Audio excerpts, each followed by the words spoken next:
Shalom sahabat KKS, ada sukacita hari ini? Mari beri hidup kita terus dikuasai oleh Roh Kudus. Membaca bilangan 5 dan 6, saya akan membahas mengenai roh dunia yang gelap dan miskin. Dalam bilangan 5, kita bisa mengetahui bahwa ada dampak ketika seseorang melakukan perzinahan. Ketika dalam keluarga ada yang selingkuh atau main pornografi atau seks bebas, maka suasana rumah jadi tidak damai karena sedang memasukkan dan mempersilahkan roh-roh dunia masuk ke dalam rumah. KKS hari-hari ini sedang memasuki musim yang baru, musim bebas dari roh-roh dunia karena keputusan untuk naik level. Produk dari roh-roh dunia yang gelap dan miskin, Galatia 4 ayat 9 contohnya, roh persinahan, roh cemburu, roh iri hati, roh hawa nafsu, roh dusta, roh sombong, roh kepahitan, roh ketakutan, roh kecemasan, roh depresi, roh bunuh diri, roh kebencian, roh pembunuhan, roh penyembahan berhala, roh sihir, roh perselisihan, roh kemarahan, roh pemecah, roh egois. Roh-roh ini adalah produk neraka. Mereka bisa mempengaruhi seseorang sehingga meskipun dia seorang leader di gereja, seorang worship leader atau diakon, jika dirasuk roh-roh ini, maka dia sesungguhnya tidak bisa melayani Allah yang kudus. Pelayanan mereka adalah pelayanan daging, hanya kegiatan dan aktivitas fisik, sibuk melayani, tapi tidak mengerjakan apapun untuk Tuhan, tidak berdampak di roh. Pelayanannya sia-sia, tidak ada upah. Yang terjadi adalah sesuai Matius 7 ayat 22-23. Pada hari terakhir, banyak orang akan berseru kepadaku, Tuhan, Tuhan, bukankah kami bernubuat demi nama-Mu dan mengusir setan demi nama-Mu dan mengadakan banyak mujizat demi nama-Mu juga? Pada waktu itulah aku akan berterus terang kepada mereka dan berkata, Aku tidak pernah mengenal kamu, enyahlah daripadaku, kamu sekalian pembuat kejahatan. Sahabat KKS, mengapa berkeras dengan pelayanan daging jika semua sia-sia? Belajarlah melakukan hal yang sederhana untuk Tuhan, tapi dengan hati yang bersih murni, suci, karena menghormati darah Yesus. Sebab Allah kita adalah Allah yang cemburu.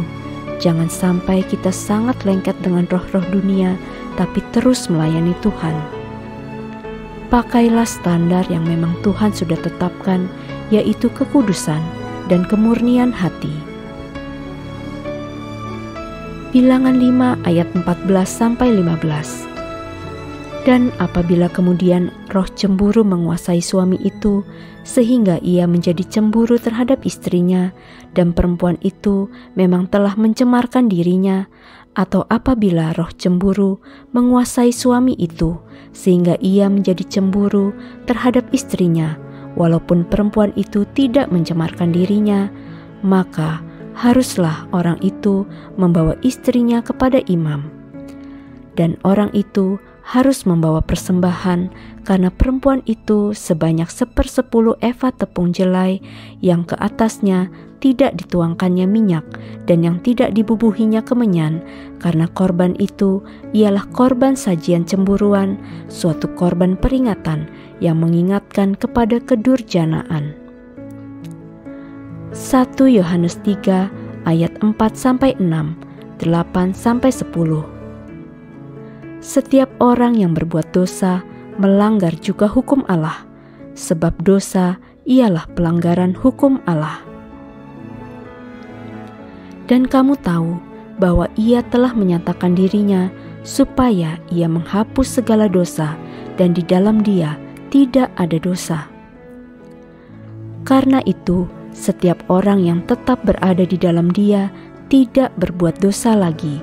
Setiap orang yang tetap berbuat dosa tidak melihat dan tidak mengenal Dia. Barang siapa yang tetap berbuat dosa berasal dari iblis, sebab iblis berbuat dosa dari mulanya. Untuk inilah anak Allah menyatakan dirinya, yakni supaya Ia membinasakan perbuatan-perbuatan iblis itu.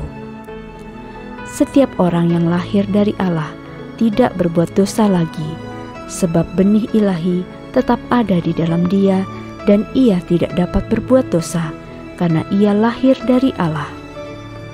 Inilah tandanya anak-anak Allah dan anak-anak iblis.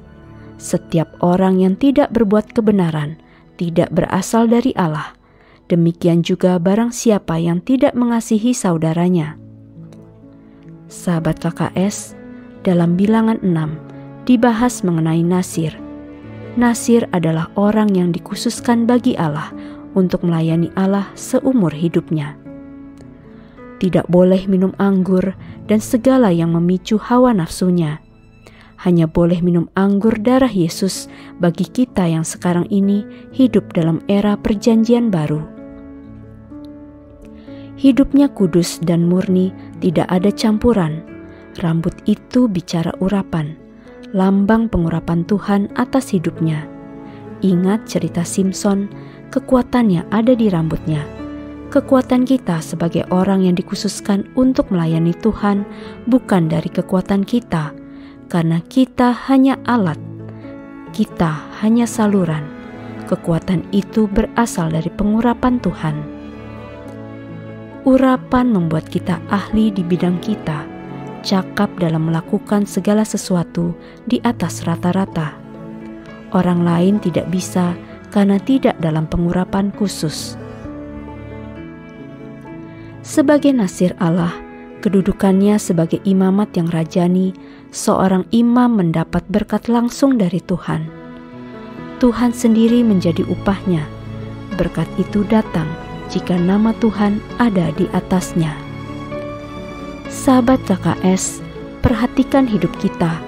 Kita seringkali menginginkan berkat, tapi di atas kita bukan nama Tuhan, tapi segala kenikmatan duniawi, segala tipu muslihat, segala ketidakakuratan hidup, menyakiti orang lain, merugikan orang lain, itulah yang mengakibatkan tidak ada berkat.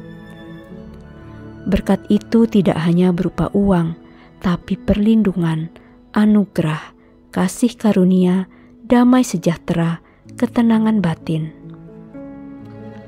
Orang yang tidak tenang hatinya, artinya ada roh lain yang tinggal di dalam hatinya.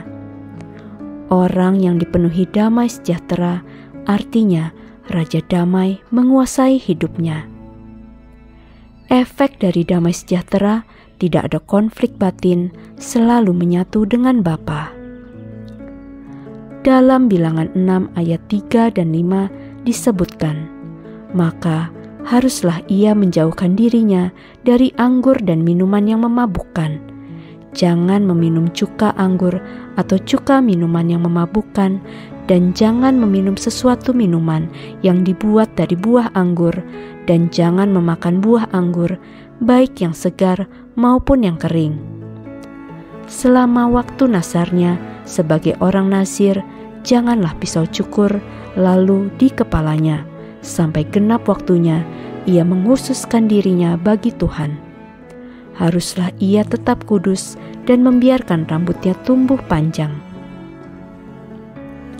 Dalam Bilangan 6 ayat 23-27, berbicaralah kepada Harun dan anak-anaknya, beginilah harus kamu memberkati orang Israel, katakanlah kepada mereka, Tuhan memberkati engkau dan melindungi engkau. Tuhan menyinari engkau dengan wajah-Nya dan memberi engkau kasih karunia. Tuhan menghadapkan wajah-Nya kepadamu dan memberi engkau damai sejahtera. Demikianlah harus mereka meletakkan namaku atas orang Israel, maka aku akan memberkati mereka. Amin.